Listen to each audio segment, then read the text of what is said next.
Je peux comprendre que quand il y a 41 000 amendements, on se dit on s'en sortira pas. Mais le gouvernement s'est mis tout seul dans cette situation.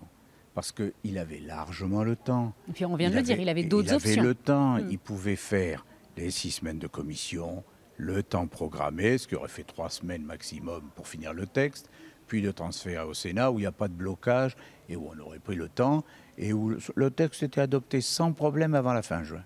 Ils s'y sont pris comme des pieds, voire comme des manches, en provoquant le Parlement et en n'acceptant pas le débat. C'est une question de quoi? D'amateurisme? Ou c'était une volonté, une stratégie, selon vous, de la part de La République En Marche et de l'exécutif? Et si c'était les deux? Je crains que ce soit un peu les deux. Un peu, ils se sont pris au piège et pris les pieds dans le filet sur cette affaire de temps programmé. Ils pensaient que si le président de l'Assemblée le proposait, ça allait passer de soi. Ça n'est pas passé de soi parce que le règlement ne le prévoit pas comme ça. Et deuxième élément, ils ont probablement pensé qu'au bout d'un moment, les parlementaires s'épuiseraient et laisseraient passer sur les amendements. Dans les deux cas, ils se sont trompés.